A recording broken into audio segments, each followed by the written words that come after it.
Bismillahirrahmanirrahim. Assalamualaikum warahmatullahi wabarakatuh. Saya Nurul Afrila dengan nomor induk mahasiswa 1908-101138 kelas PAID semester 5. Pada kesempatan video kali ini, saya akan menyampaikan materi mengenai sejarah peradaban Islam di Asia Tengah. Akan tetapi sebelum itu, yang saya hormati yaitu Bapak Dr. Ahmad Afandi MAG selaku dosen pengampu saya pada mata kuliah Sejarah Peradaban Islam Modern, yang semoga selalu diberikan kesehatan, amin amin ya robbal alamin, dan kepada seluruh teman-teman yang menyaksikan video saya pada kesempatan kali ini. Di sini saya selaku pemateri pertama akan menyampaikan materi mengenai deskripsi wilayah dari Asia Tengah, kemudian kedatangan Islam di Asia Tengah dan karakteristik Islam di Asia Tengah. Nah, bagaimana semua materi tersebut dikupas tuntas? Kita simak pembahasan ketiga materi tersebut. Deskripsi wilayah Asia Tengah merupakan daerah yang membentang dari Laut Kaspia di sebelah barat sampai Cina di sebelah timur, dari perbatasan Rusia di sebelah utara sampai perbatasan Pakistan dan Iran di sebelah selatan. Dua sungai besar mengalir di daerah ini menuju Danau Aral atau Khorezm, yakni Sungai Amudarya atau Oxus di sebelah barat daya dan Sirdarya di sebelah timur. Mongolia dan bagian barat Cina, Xinjiang, Tibet, dan Uighur sebenarnya masuk juga ke wilayah Asia Tengah, akan tetapi empat daerah tersebut merupakan kesatuan dengan Cina atau Asia Timur. Masyarakat daerah ini terdiri dari suku-suku Turki di sebelah barat, Mongol di sebelah timur, dan Iran di sebelah selatan. Dalam perjalanan sejarah, terjadi percampuran antara suku-suku yang tinggal di sini dan juga suku-suku bangsa lain yang datang dari daerah-daerah lain. Sejak abad ke-10 Masehi sampai abad ke-14, suku-suku Turki banyak yang bermigrasi ke wilayah kebudayaan Persia dan Arab. Begitu pula sebaliknya. Para pedagang Persia dan para pemimpin Arab berdatangan ke negeri ini. Bangsa Mongol pada masa Genghis Khan abad ke-13 penyerbu wilayah ini sampai ke Eropa Timur dan memasukkan kelompok-kelompok Turki yang ada di sini dalam pasukan mereka. Akan tetapi, justru orang-orang Mongol ini kemudian terserap dalam budaya Turki Islam dengan sumbangan dari elemen budaya Mongol yang cukup jelas. Daerah ini sebagian besar terdiri dari pegunungan dan gurun-gurun serta stepa. Sesuai dengan itu, pertanian ladang dan pergembalaan ternak menjadi penghidupan utama. Daerah-daerah subur terdapat pada lembah di sekitar dan antara sungai Oxus, Amudarya, dan Jaxarte Sirdarya, tempat berdirinya kota-kota Bukhara, Samarkand, dan Khiva. Sejak lama negeri ini dilewati jalan sutra atau the Silk Road atau the Silk Route, yakni jaringan sistem perjalanan darat sepanjang 7.000 mil yang merupakan jalan besar untuk transport barang-barang dan pengetahuan dari Jepang, Korea, Cina, Asia Tengah, India Utara, Timur Tengah, dan Eropa, begitu pula sebaliknya. Barang-barang yang diangkut melalui jaringan ini tidak hanya sutra, melainkan juga kertas, batu mulia, teh, perunggu, keramik, dan lain sebagainya. Kedatangan Islam masuk ke wilayah ini melalui 3 tahap: kekuatan militer, madrasah, dan tasawuf. Sejak permulaan abad ke-8, pasukan Bani Umayyah di bawah pimpinan Qutaibah ibnu Muslim sudah berhasil menyeberangi sungai Oxus dan menaklukkan Bukhara, Samarkand, dan Fargana. Akan tetapi, kematian Qutaibah dan perang saudara di antara kaum muslimin sesudahnya, serta naiknya kekuasaan Cina di Mongolia, membuat perluasan kekuasaan Islam di daerah ini berhenti dan para penguasa lokal berdiri kembali. Penyerangan pasukan Islam kembali terjadi kurang lebih setengah abad kemudian ketika seorang penguasa Turki dieksekusi oleh penguasa Cina di Stasiken. Orang-orang di kota ini lalu meminta bantuan kepada orang-orang Arab dan orang-orang Turki Karluk. Pasukan Cina tidak berhasil menahan serangan pasukan gabungan Arab Turki. Sejak saat itu, penguasa-penguasa lokal di seluruh Transosania dan kerajaan-kerajaan yang didirikan, baik dari suku Turki maupun Persia, memeluk Islam. Akan tetapi, masyarakat penghuni stepa masih jauh dari jangkauan Islam. Melalui rekrutmen pasukan padang stepa inilah, sebagian dari anggota Turki pengembara masuk Islam dan mereka memainkan peran penting dalam pembentukan sejarah dinasti-dinasti Islam sendiri dengan merebut kekuasaan majikan mereka, pendiri dinasti Ghaznawi. Tasawuf juga berperan penting dalam perkembangan Islam di sini. Tokoh tasawuf yang berpengaruh sangat besar di Asia Tengah adalah Khoja Ahmed Yasawi. Sifat tasawuf yang longgar terhadap tradisi keagamaan sebelum Islam menjadikan penerimaan masyarakat terhadap Islam menjadi mudah. Namun, ini mengakibatkan Islam bercampur dengan tradisi pra-Islam. Banyak orang Islam Kazakh yang sampai saat ini masih minum alkohol. Karakteristik Islam di Asia Tengah. Islam memiliki sejarah panjang di kawasan Asia Tengah yang hadir di sana sejak abad ke-7 melalui para pedagang Arab, dan sejak itulah Islam bagian tak terpisahkan dari kehidupan masyarakat Asia Tengah.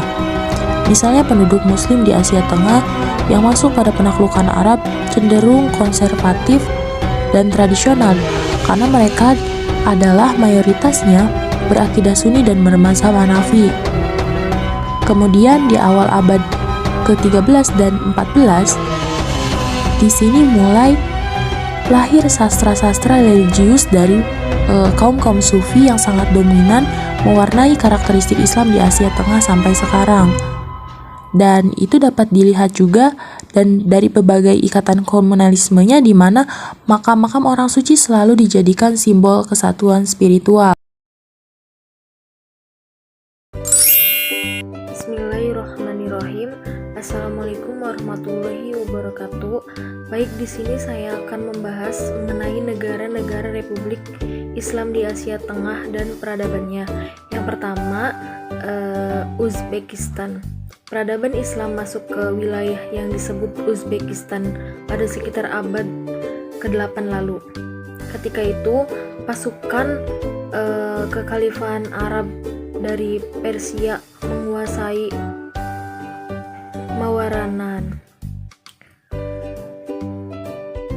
yaitu wilayah di antara Sungai Amudarya dan Sungai Sidarya. Masuknya pasukan kekhalifahan Arab itu membawa ajaran Islam yang langsung bisa diterima masyarakat setempat.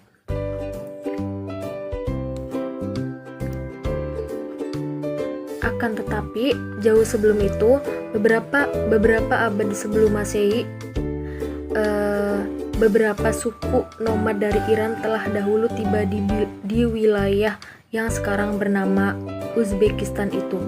Mereka membangun kota-kota dan jaringan irigasi untuk menjadikan lahan padang rumput di wilayah itu.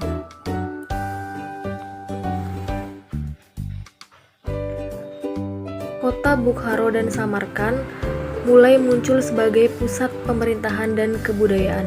Dalam perjalanan menuju India, pada 327 sebelum Masehi, Raja Alexander yang Agung pun sempat singgah di wilayah Uzbekistan, khususnya di wilayah yang dahulu bernama negara-negara Sogdian dan Bactrian.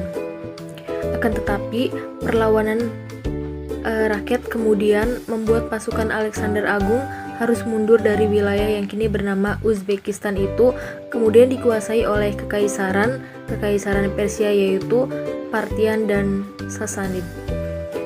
Masuknya Islam melahirkan sejumlah filsuf cemerlang seperti Abu Nasr Farabi, Imam Al-Bukhari, Narsaki, Nazimiddin Kubro, Abu Ali Ibnu Sina, serta para penyair seperti Rudaki, Yusuf Has Kadzib, Ahmad Yasafi, dan Abu Bakar Al-Khwarizmi.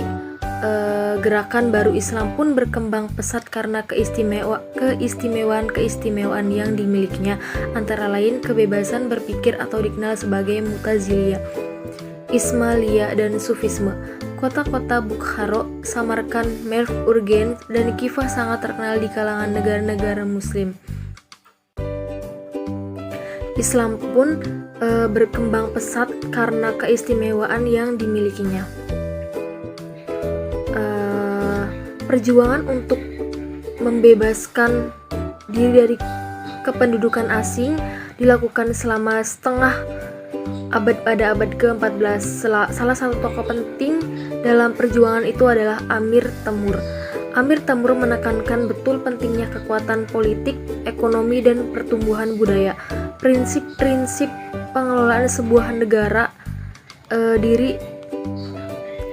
dia gambarkan dalam dokumen yang dikenal sebagai The Code of Temur.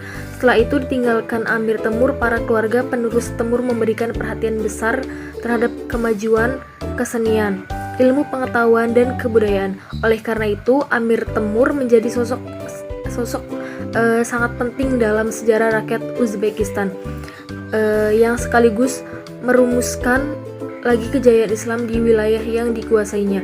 Pemerintahan Uzbekistan membangun sejumlah patung Amir Temur di hampir semua kota besar di Uzbekistan. Di ibu kota Tashkent misalnya, patung Amir Temur antara lain terdapat di sebuah lapangan di pusat kota bersampingan dengan sebuah museum khusus Amir Temur di seberang lapangan tersebut. Yang kedua, Tajikistan. Tajikistan merupakan salah satu dari 5 negara Asia Tengah yang sebelumnya berada di bawah kekuasaan Uni Soviet. Republik Rakyat Tiongkok di timur, Kirgistan di utara, dan Uzbekistan di barat. Data menunjukkan Muslim merupakan kelompok mayoritas di Republik yang merdeka pada 1991 itu. Tajikistan merupakan negara sekuler dengan jaminan kebebasan beragama dalam konstitusinya. Sebagai negara sekuler, penguasa Tajikistan kerap berlaku paranoid terhadap Islam. Salah satunya melarang penggunaan jilbab di lembaga-lembaga pendidikan seperti sekolah atau kampus, dan lain-lain. Sebagian besar penduduk Tajikistan beretnis Tajik yang berbahasa Persia. Negara ini memang berbagi sejarah, bahasa, dan budaya dengan Iran dan Afghanistan. Islam versus sekularisme. Selama 20 tahun terakhir, setelah runtuhnya Uni Soviet, negeri yang masih belia ini mengalami proses interaksi yang unik sekaligus rumit antara rezim penguasa yang berpaham sekuler dengan kekuatan politik komunitas Muslim. Selanjutnya, proses penyebaran Islam di wilayah itu harus melalui jalan yang terjal dan waktu yang lama. Selama beberapa abad, Kekaisaran Samanid menguasai wilayah ini, menggantikan penguasa sebelumnya, yakni kaum Muslim Arab. Di bawah Samanid, kota Samarkand dan kaum Muslim Arab ditata kembali menjadi lebih besar dan megah. Dua kota ini menjelma menjadi pusat kebudayaan bagi Muslim Sunni yang berbahasa Persia. Pada masa itu, kunci penyebaran dan pengembangan budaya Islam dimainkan oleh tarekat Sufi, tarekat yang terbesar dan terkenal sampai saat ini. Ada juga komunitas Islamiyah yang tinggal di wilayah pegunungan terpencil. Saat ini, jumlah penganut tarekat Ismailiyah di Tajikistan mencapai 200.000 orang, sekitar 3% dari total penduduk. Pada abad ke-19, Tajikistan masuk dalam wilayah Kekaisaran Rusia. Kemudian, Tajikistan tergelincir ke dalam cengkraman negara komunitas Uni Soviet. Menyusul pecahnya revolusi sosialisasi 1917, selama periode Soviet, Tajikistan mengalami masa-masa suram. Kebudayaan dan peradabannya nyaris hancur. Setelah Tajikistan menjadi negara merdeka, terjadi pergulatan sengit untuk meraih kesuksesan yang akhirnya mengorbankan perang saudara. Sebagaimana umumnya perang saudara, konflik ini melibatkan kelompok berbeda yang masih satu bangsa, yakni pendukung pemerintahan sekuler di satu sisi dan pendukung Serikat Oposisi Tajik atau UTO di sisi lain. 5 tahun berjibaku dalam perang saudara yang menghancurkan banyak hal. Pihak-pihak yang terlibat konflik akhirnya duduk bersama di meja perundingan. Dalam upaya perdamaian itu, peran kunci mediasi dimainkan oleh Rusia. Namun, karena tajamnya konflik yang terjadi, Kremlin baru bisa memulai proses negosiasi setelah upaya ke-9. Hasil utama dari perjanjian itu adalah pihak-pihak yang terlibat konflik sepakat membentuk Komite Rekonsiliasi Nasional atau disebut NRC. Tak mudah menekan Islam. Buah dari perjanjian damai itu, selama beberapa tahun Tajikistan menjadi negara paling demokratis di Asia Tengah. Komunitas Muslim dan partai-partai dalam Islam mendapat kebebasan yang luas untuk melaksanakan kegiatan mereka. Namun, beberapa tahun kemudian kebijakan pemerintah terhadap Islam mulai berubah secara dramatis. Pada tahun 2000-an, pemerintah melarang pemuda Islam yang berumur di bawah 18 tahun untuk mengunjungi masjid. Perempuan-perempuan juga dilarang mengenakan hijab di beberapa area. Mahasiswa muslim juga dilarang meneruskan pendidikan Islam di negara-negara Arab. Pada saat yang sama, pemerintah juga melarang organisasi Islam internasional beraktivitas di Tajikistan. Bahkan, rejim yang berkuasa secara terang-terangan melancarkan kampanye anti-PYR.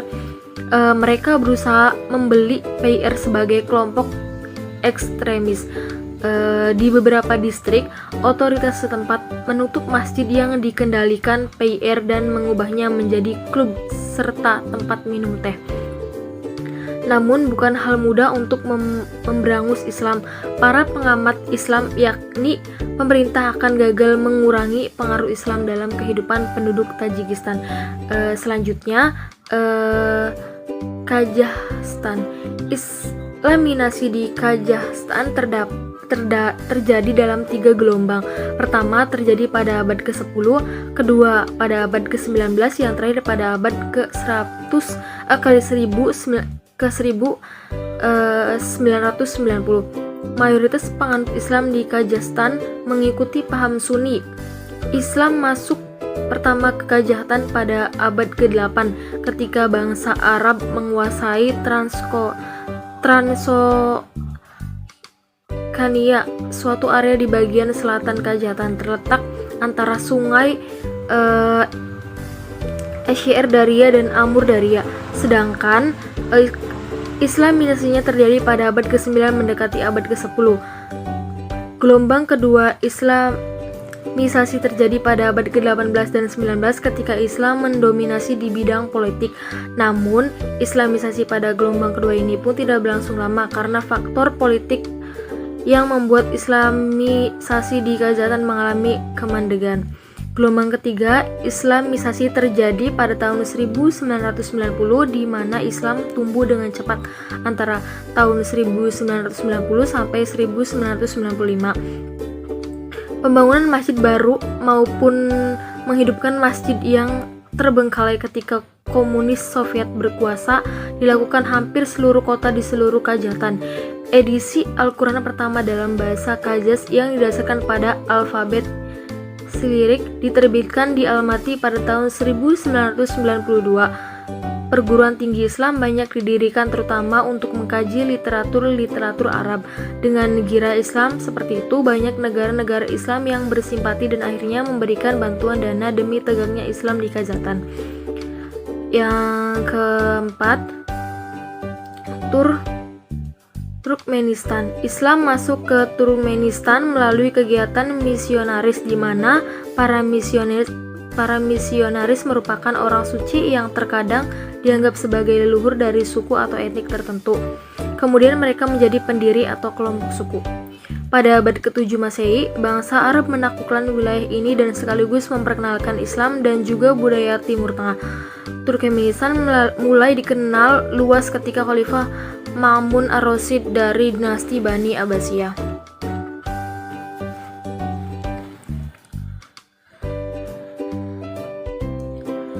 Pada saat itu, wilayah yang luas di Asia Tengah termasuk Turkmenistan belum dipetakan dan hampir tidak dikenal secara luas oleh bangsa Eropa dan dunia Barat.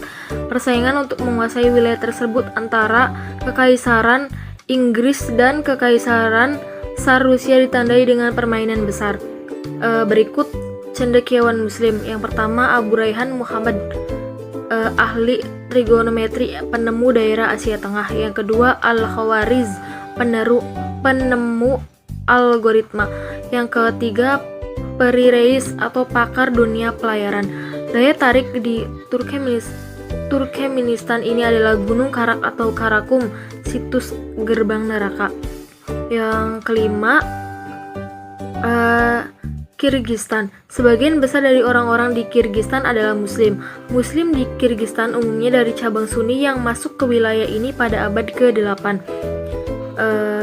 Meskipun ada beberapa Muslim Ahmadi, sebagian besar dari Muslim Kirgiz menjalankan agama mereka dalam cara tertentu yang dipengaruhi oleh tradisi dan adat istiadat.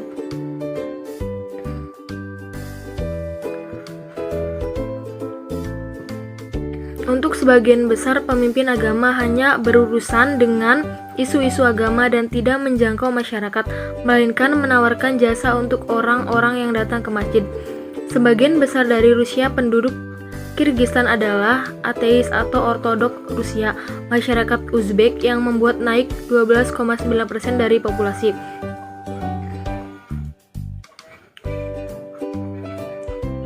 Yang terakhir, Azerbaijan. Islam tiba di Azerbaijan seiring dengan kedatangan bangsa Arab pada abad ke-7 secara bertahap menggantikan Kristen dan sekte kafir Azerbaijan. Karena pengaruh dari Iran, banyak orang Azerbaijan yang sebenarnya penganut Syiah. Menegakkan Syiah sebagai agama negara membawa pertarungan dengan kaum Sunni yang berkuasa. Sebelum Soviet berkuasa, sekitar 2000 masjid aktif di Azerbaijan. Kebanyakan masih ditutup ada 1930-an dan beberapa diizinkan untuk tetap buka selama Perang Dunia Kedua. Pada abad tahun ke-1980, hanya 2 masjid besar dan 5 lebih kecil di Baku.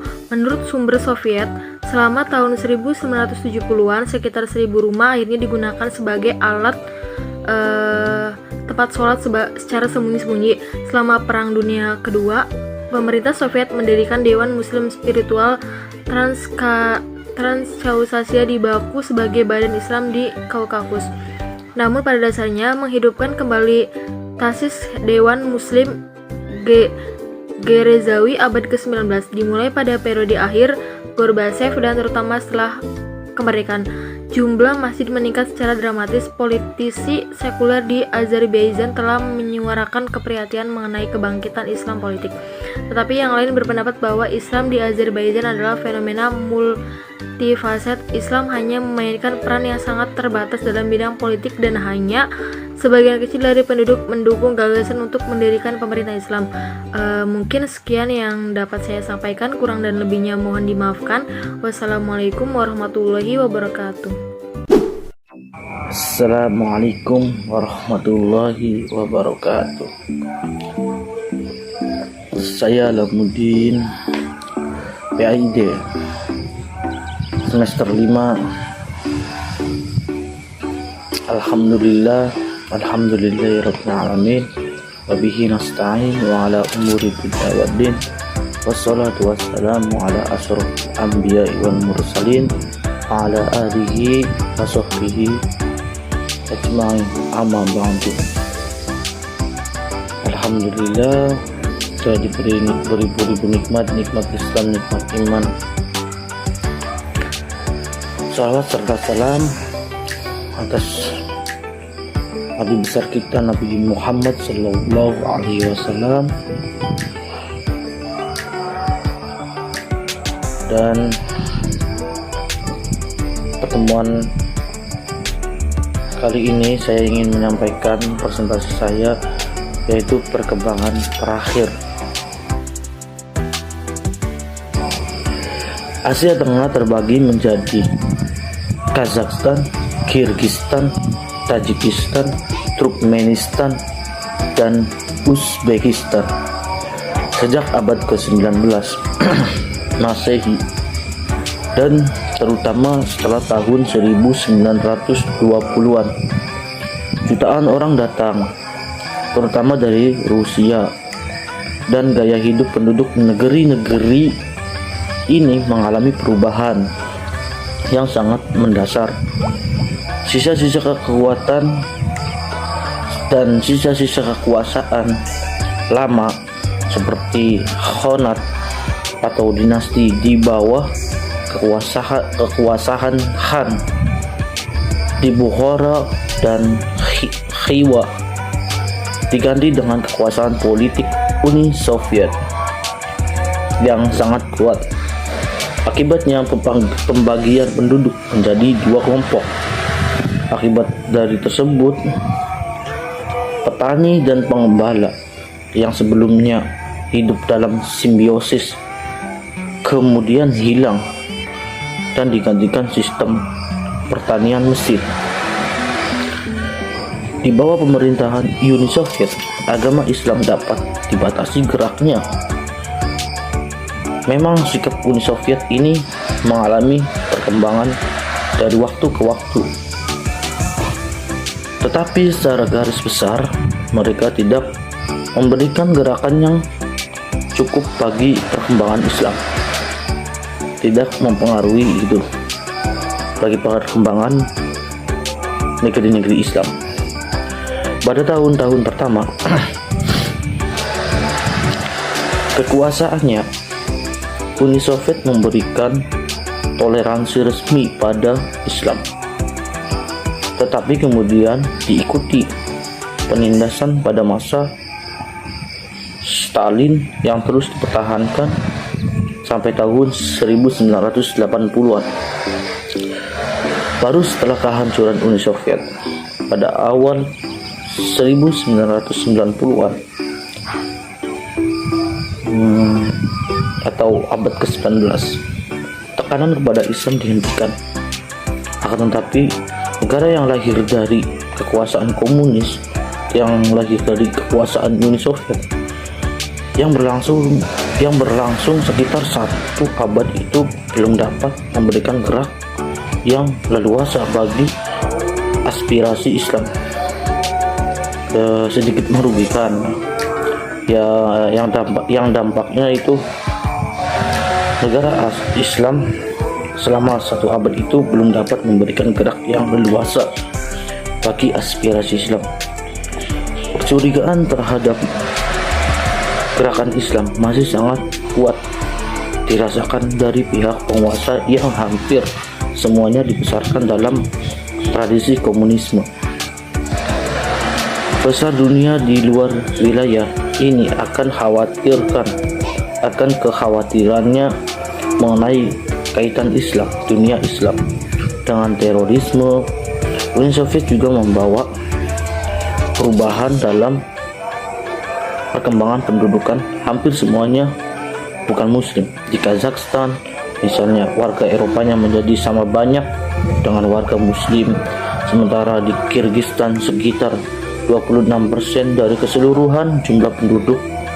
Padahal semula hampir seluruh penduduk negeri-negeri di sini beragama Islam. Dan selanjutnya itu akibat kebijakan penguasa Uni Soviet terhadap Islam, yakni usaha pemusnahan pengaruh Islam yang dipusatkan perkotaan dan wilayah-wilayah yang seringkali tidak terdapat lembaga pendidikan atau lembaga yang mendukung Islam. Pada akhir masa Uni Soviet, Islam paling kuat di wilayah-wilayah perdesaan dan di negara-negara yang kurang maju atau wilayah-wilayah Islam yang kurang maju seperti Tajikistan, di Kyrgyzstan dan Kazakhstan. Kyrgyzstan dan Kazakhstan selain karena perubahan perimbangan penduduk yang telah disebutkan, Islam menjadi paling lemah karena pengaruh sejarah perkembangan Islam sendiri dan karena program deislamisasi Uni Soviet yang sangat gencar. Islam di Asia Tengah juga tidak disatukan dalam kepemimpinan, keagamaan, dan sistem kepercayaan yang sama. Walaupun secara umum mereka dapat disebut pemeluk Islam Sunni, tidak terdapat pusat kepemimpinan, tidak terdapat pusat kepemimpinan Islam yang berwibawa, walaupun terdapat tempat-tempat yang di dalamnya pengaruh Islam sangat kuat. Dewan Kaum Muslimin Asia Tengah dan Kazakhstan atau disebut SADUM yang didirikan selama Perang Dunia II dan berlangsung sampai tahun 1990-an. Ketika digantikan dewan-dewan nasional dalam setiap wilayah atau setiap negara yang terbentuk, ketika digantikan dewan lebih berperan sebagai alat kontrol pemerintah daripada sebagai organisasi kaum muslimin, organisasi Islam yang mandiri gitu. Perpecahan masa lalu yang lazim di dunia Islam yang terjadi di sini yaitu antara mayoritas Sunni dan dengan mayoritas Syiah. Terdapat sekitar 1000 kaum Syiah Isna Asy'ariyah di Bukhara dan sekelompok kaum Syiah Islamiyah di pegunungan Pamir, Samarkand, Bukhara, Dasanbi. Yang terakhir ini terpisah dari pemimpin spiritual mereka, Agha Khan, tetapi sangat giat melawan penduduk Uni Soviet dan telah berusaha untuk mendirikan wilayah otonom di bagian timur Tajikistan dekat dengan Afghanistan.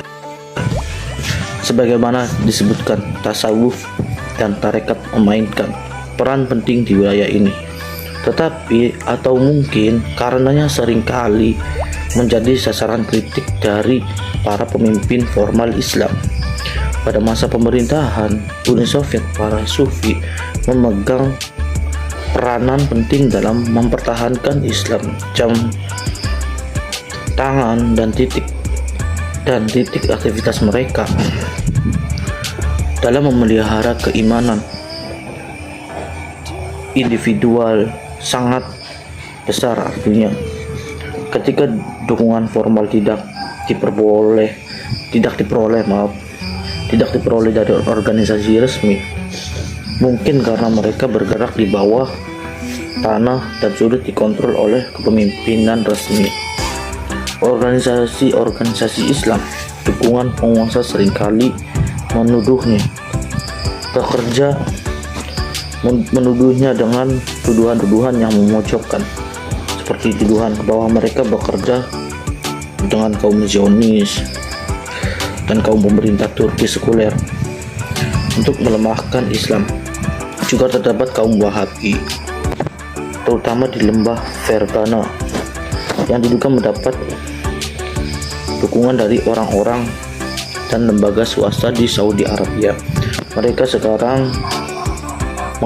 sekarang juga terdapat di Tajikistan dan Kirgistan. Di kalangan Sunni sendiri terdapat perbedaan dalam kepercayaannya dan praktek sebagaimana di tempat lain.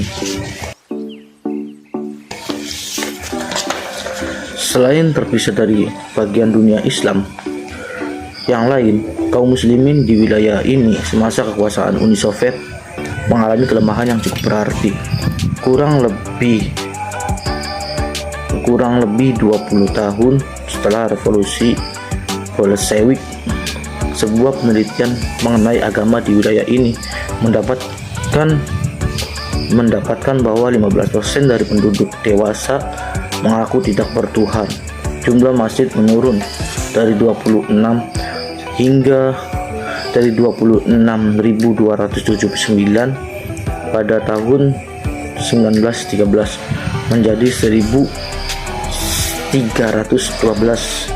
pada tahun 1942 dan kira-kira hanya 450 saja pada tahun 1975. Bahkan pada pertengahan tahun 1980-an, jumlah masjid yang berfungsi tinggal 230 buah. Sekolah-sekolah agama menjadi hampir tidak ada lagi. Pengajian umum, khotbah-khotbah dari guru-guru dan tokoh-tokoh agama jarang sekali ditemukan. Sebagaimana hubungan dengan orang Islam di luar negeri. Meskipun demikian, terdapat beberapa tempat yang di dalamnya terdapat kegiatan keislaman, walaupun dengan sembunyi-sembunyi.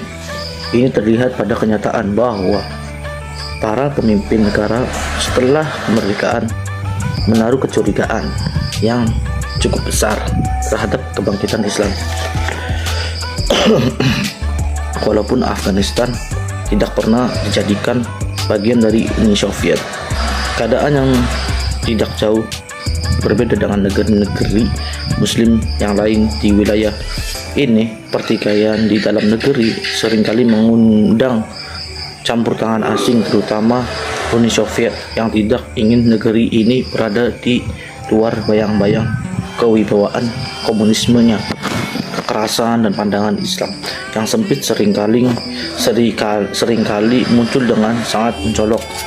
Di sini kemunculan Taliban dan sikap kerasnya serta kedatangan Usmah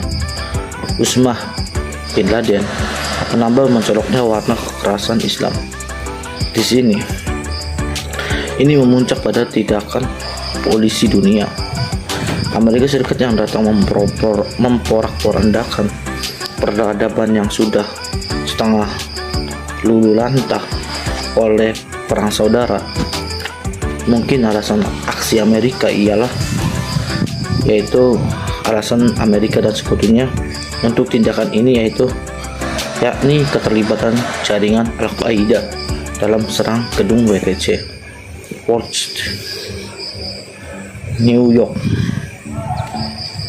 tidak didasari di bukti yang meyakinkan, namun Islam garis keras yang ditunjukkan pemerintah Taliban memang menggelisahkan banyak orang. Dan selanjutnya itu aspek bidang peradaban yang penting. Perkembangan ilmu hadis, ilmu kalam, dan tasawuf. Perkembangan di bidang ilmu hadis ini kita mengenal Imam Al-Bukhari sebagai pengumpul dan pengembang ilmu hadis. Kemudian ada Imam Muhammad bin Ismail bin Ibrahim bin Mughirah bin Barduz yang lahir di Bukhara. Karya fenomenalnya yaitu Al-Jami Al-Sohi yang berisi 7.000 al-hadis sahih yang diseleksinya dari 600.000 hadis yang didengarnya. Dalam bidang ilmu kalam terdapat Imam Al-Maturidi lahir di Samarkand 854 bukunya paling penting yaitu Kitab Al-Tauhid, Syarah Al-Fiqhi Al-Akbar yang merupakan syarah bagi risalah Abu Hanifah tentang pokok keyakinan. Al-Fiqhi Al-Akbar atau Al-Fiqhi Al-Akbar. Di bidang tasawuf, tokohnya antara lain Hoja Ahmed Yasewi atau Bapak bagi kebanyakan tarekat di Asia Tengah dan wilayah lain ras Turki. Selanjutnya itu perkembangan pendidikan seni arsitektur. Tahun 751 ketika pasukan muslimin berhasil mengalahkan dinasti Tang pada pertempuran Talas, seorang tahanan perang dari wilayah Cina bagian Turk memperkenalkan teknologi pembuatan kertas ke bangsa Arab. Hasilnya adalah sebuah mahakarya baru yang mudah diproduksi dan sebagai media yang sangat ideal untuk menuliskan informasi mulai dari syair cinta, risalah filosofis hingga tabel perbintangan. Samarkand mulai menjadi pusat produksi kertas sejak saat itu. Pasca ditemukannya teknologi kertas, perkembangan budaya intelektualnya pada masa dinasti Abbasiyah, terutama kawasan Asia Tengah, yaitu ilmuwan atau tokoh intelektual yang menjadi penggerak perkembangan sains dan teknologi di Asia Tengah, antara lain Muhammad bin Musa al-Khawarizmi 780 sampai 850. Ahli matematika yang merumuskan teori aritmetika, algoritma, dan aljabar. Karyanya itu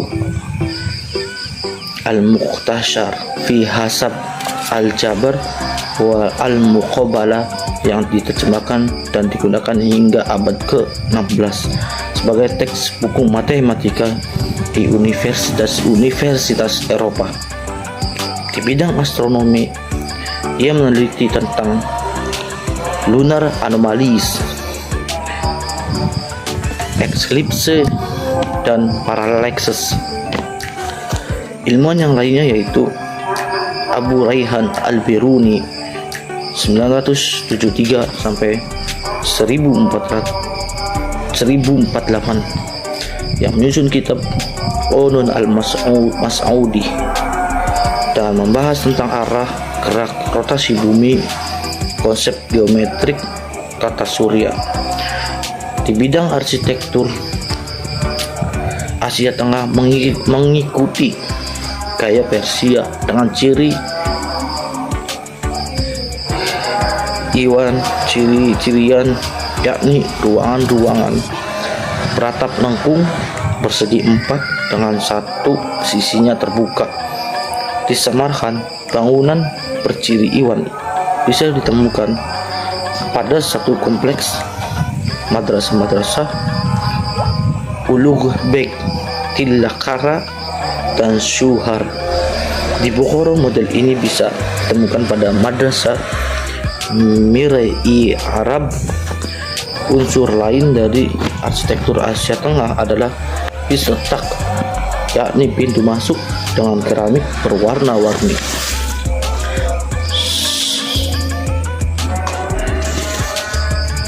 Mungkin itu presentasi dari saya cukupkan. Apabila ada kata-kata yang tidak enak didengar atau yang salah, mohon dimaklumkan. Wabillahi taufik wal hidayah. Wassalamualaikum warahmatullahi wabarakatuh.